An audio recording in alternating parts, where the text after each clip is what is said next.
Welcome to Midnight Mysteries. If you feel like listening to a horror story, you're in the right place. Let me know what you think in the comments. Enjoy listening.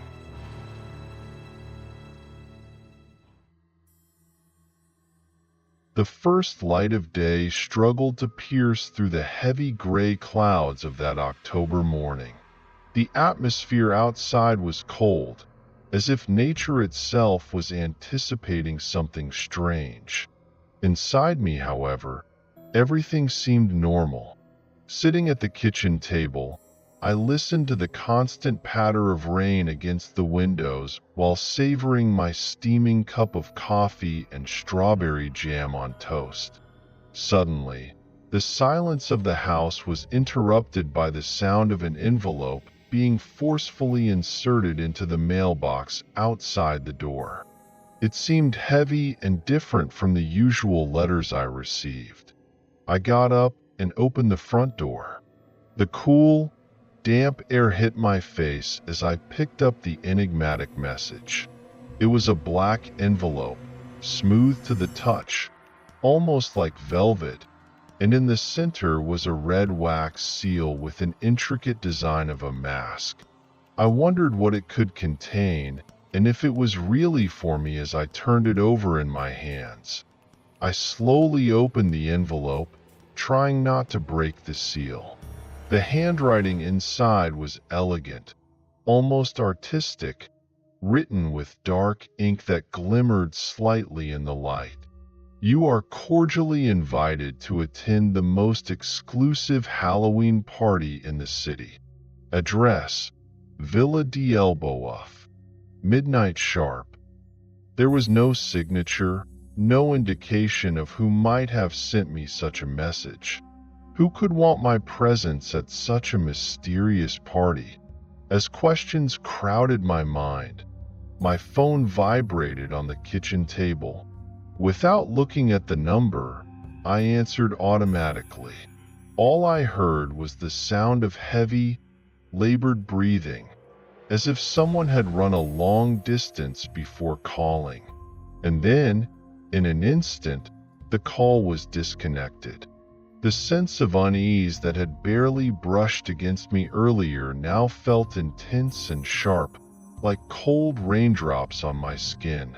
I looked back at the invitation and, thinking it was just a prank by some friend from university, decided to attend the party. The idea of attending such a mysterious event initially seemed reckless, but the desire to escape from my daily routine outweighed my caution. After all, I thought, what could go wrong at a simple Halloween party? And so, I decided to go. Preparations began immediately, and I decided to put my best effort into that night. Choosing a costume was quite simple. I was drawn to the dark and seductive charm of vampires.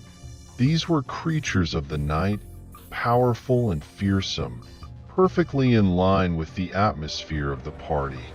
I went to a specialized store and rented a high-quality costume. A white silk shirt, a burgundy vest, black pants, and a long black velvet cape with a dark red lining.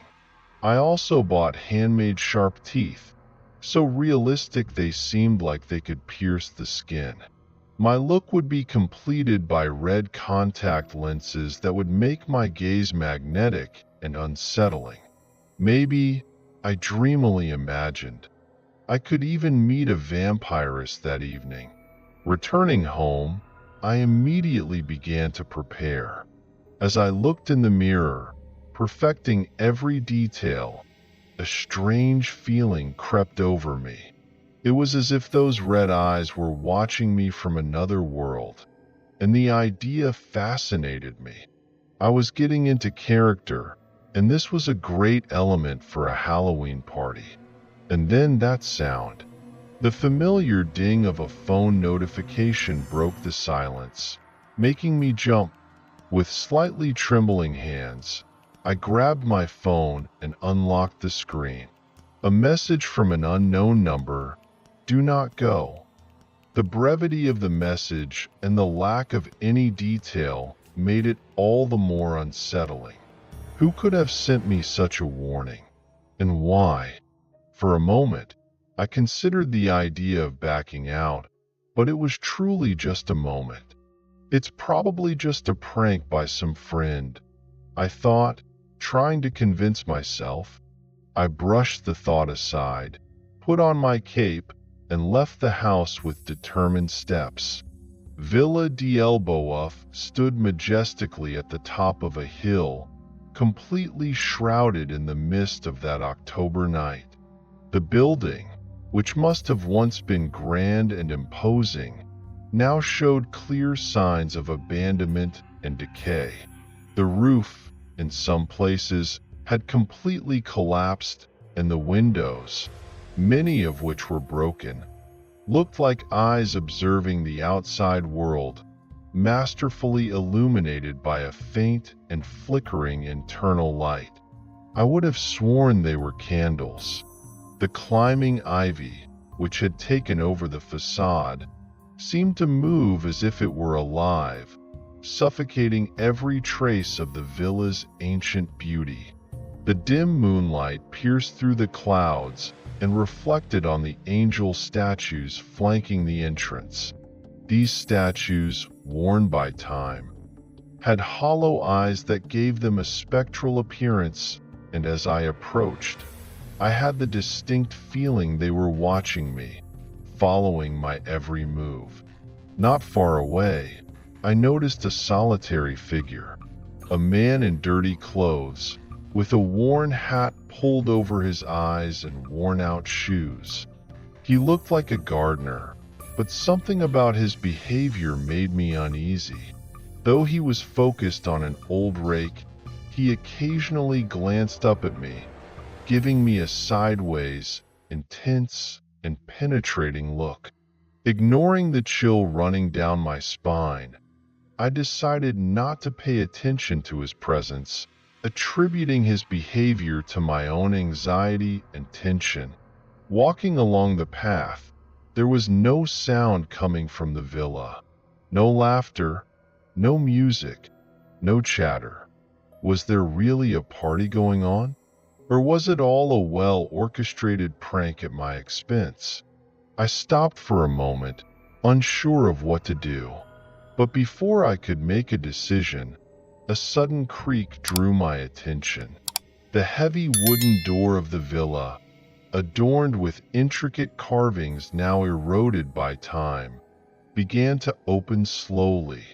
A cold breeze made its way out, enveloping me, and the call of that atmosphere seemed irresistible. With a mix of trepidation and curiosity, I approached the entrance. As soon as I crossed the threshold of Villa d'Elbeuf, I found myself enveloped in an atmosphere suspended in time. The large, almost completely dark entrance led to a room that seemed illuminated. The walls were damaged and peeling. The floor was marble but completely corroded by time. The illuminated room turned out to be a large hall with a large, semi-destroyed banquet table at its center. It had a richly embroidered tablecloth that must have once been a true masterpiece but was now dirty, almost completely black, and torn in several places. Everything necessary for a dinner was chaotically scattered on the table, completely disordered. It seemed as if, in the middle of a dinner, the guests had had to flee suddenly. The candles, placed on oxidized silver candelabras, cast a flickering light that, though dim, was enough to reveal the hall's decaying elegance. Their glow highlighted constantly moving shadows on the walls. Some danced in pairs, others seemed to converse with each other, while smaller ones chased each other. Some shadows even seemed to be uncorking wine bottles and toasting each other. It was as if the hall was full of guests, although they were invisible to my eyes. The sounds of all these people occupying the hall could also be heard. The chatter was full and filled the air, just as the sound of music, vaguely familiar but distorted, as if coming from an old gramophone, accompanied the sounds of laughter. Before I could fully grasp that absurd scene, a shrill, high-pitched voice rose above the clamor of laughter and music. "We've been expecting you, mortal guest," it exclaimed in a tone that made my blood run cold. I turned to look for the source of that voice, but all I saw was a rocking chair moving on its own in a dark corner of the hall, as if someone had been sitting in it just moments before. A hissing laugh followed, echoing through the hall, making the atmosphere even more eerie and surreal. One of those shadows suddenly detached from the wall. It was a moment. It dragged me forcefully to the center of the hall and violently held me in a sort of dance. The shadow that had grabbed me seemed to have an almost tangible consistency, despite its ethereal nature. It was as if a cold breeze had taken shape. The already cold marble floor became even colder under my feet, accentuating the sense of terror. The candlelight reflected in the dark glass of the portraits hanging on the walls, creating an illusion of eyes following my every move. And as the volume of the music increased, becoming almost unbearable for my ears, I felt a growing sense of dizziness. While we danced, I felt an icy grip around my throat, two hands as cold as ice squeezing it. The hands seemed to come from another world, a dark and shadowy one. Yet, despite their apparent immateriality, their grip was strong and decidedly real. Panic grew as my breathing became more labored and the edges of my vision began to blur. Looking down, a chilling realization struck me. My feet were almost completely transparent, as if I, too, were becoming part of that world of shadows. And despite my desperate efforts to free myself, my attempts to kick or struggle seemed futile against the ghostly creature that enveloped me. Only those hands, so firm and resolute, remained a tangible reality in that chaos. But then, with a desperate impulse, I gathered all my remaining energy and broke free from the lethal grip. I stumbled, sputtering and coughing, trying to get as far away from that place of perdition as possible. However, in my panic, instead of heading towards the exit, I found myself delving even deeper into the villa. Every corridor, every room seemed to resemble the next, and in every corner, shadows seemed to whisper and murmur, watching my every step. I fled, closing behind me all the doors I found. I arrived in an old library, or at least what remained of a library. The noise and laughter of the specters became more muffled, but did not cease completely. This made me close the door very carefully, hoping to find a moment of refuge and reflection. The acrid smell of burning still lingered in the air. Large, charred shelves stood like bare sentinels in that room, their contents now reduced to ashes. Some beams of light penetrated through the broken windows, illuminating the black, shiny floor covered in soot. Everything had a desolate and decaying appearance, like a place that had long held a secret. At the center, an imposing oak desk stood in stark contrast to the surrounding context. Intricate motifs depicting scenes from Greek mythology were carved on its sides. On the desk, a series of old newspaper clippings had been meticulously arranged, almost as if to compose a puzzle. One of the headlines immediately caught my attention. Tragedy at Villa d'Elboaf. Party turns into hell. The date on the article was October 31st, 1800. The report detailed a catastrophic event. During that year's Halloween party, a mysterious fire had broken out in the villa's library, spreading rapidly throughout the building. Most of the guests were unable to escape due to doors and windows that, strangely, seemed locked or sealed. The article reported survivors' testimonies of terrifying screams and shadows on the walls. Damn, the same shadows. Another clipping, dated a few weeks after the incident, cited some citizens' suspicions about the event's nature. Many believed the villa was cursed or that some dark ritual had been performed that night, unleashing forces that no one could control. In the oppressive silence of the library, with those newspaper clippings before me, the truth revealed itself in all its horrific clarity. I had not just received an invitation to a party, but had been summoned to a place steeped in a tragic and dark history, a place where the souls of those who had perished on that terrible night were still trapped, eternally forced to relive their last, horrible Halloween party.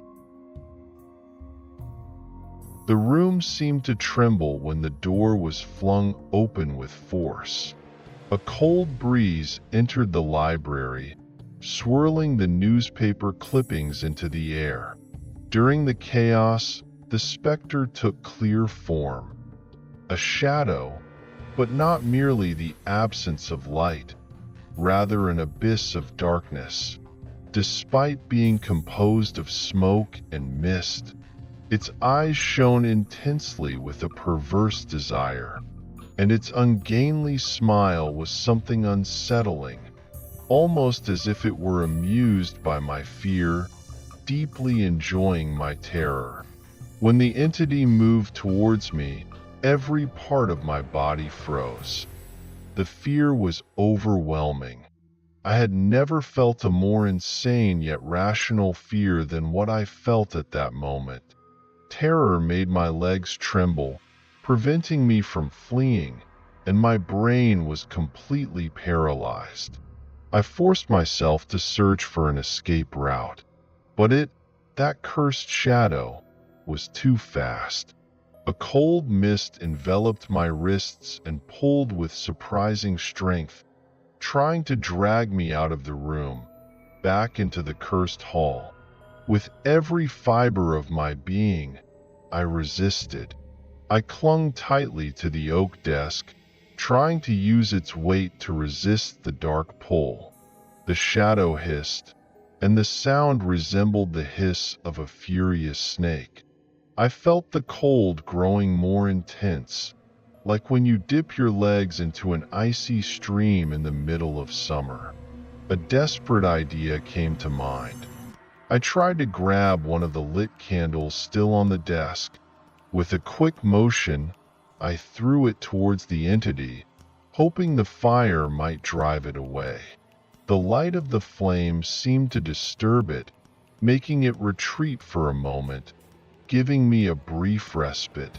But what had been a desperate move unexpectedly turned into a means of escape. An old half-charred wooden chair positioned behind the shadow had caught fire. The acrid smell of burning would quickly spread through the room, combined with the stench of old paper turning to ash. The air became heavy, almost unbreathable.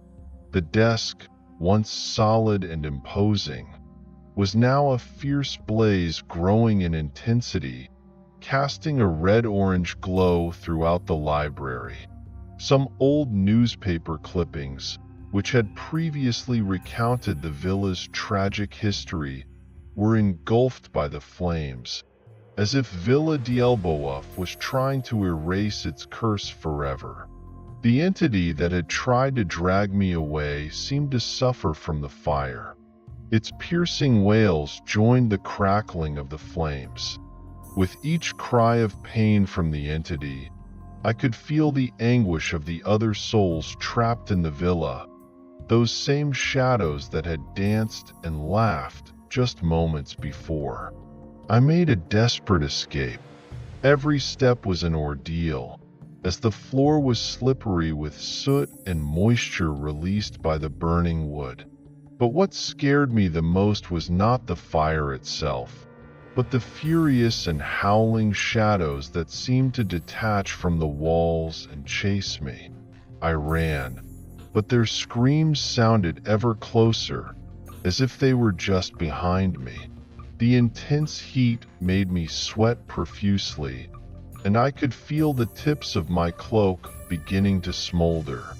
The villa seemed like an endless maze, and in every corner, there were statues and portraits whose expressions seemed to change into faces of disapproval and anger. Then I glimpsed the faint light coming from the villa's main entrance. The door seemed miles away, but I knew I had to reach it before the shadows or the fire reached me. Gathering every gram of remaining energy, I pushed forward, determined to escape Villa d'Elbeuf's curse. Out in the open, the night was silent and cool, a stark contrast to the fiery hell behind me. Villa d'Elbeuf was now a massive blaze, and its historic walls were collapsing, spewing smoke and ash into the night sky. Waiting for me outside was that strange gardener again. I approached him, shouting, but when he turned towards me, my legs buckled. Everything I had experienced up to that point was nothing compared to the horror of the individual before me. The strange gardener was a horrifying sight.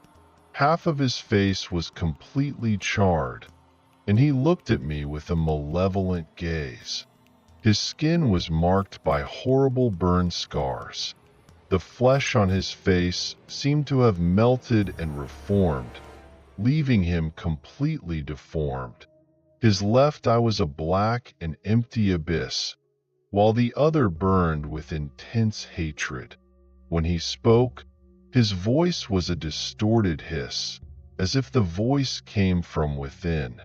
"You were lucky tonight," he said, the words laden with an impending threat. I tried to scream, to call for help, but no sound came out. Terror had paralyzed every muscle. But just when I thought things couldn't get worse, I found myself wrapped in the sheets of my bed, gripped by blind terror. The room was silent, the darkness penetrated only by the pale light of the moon filtering through the curtains. It took me a few minutes to realize it had only been a dream, a vivid and terrifying nightmare. But as relief washed over me, I couldn't shake the lingering chill that had gripped me.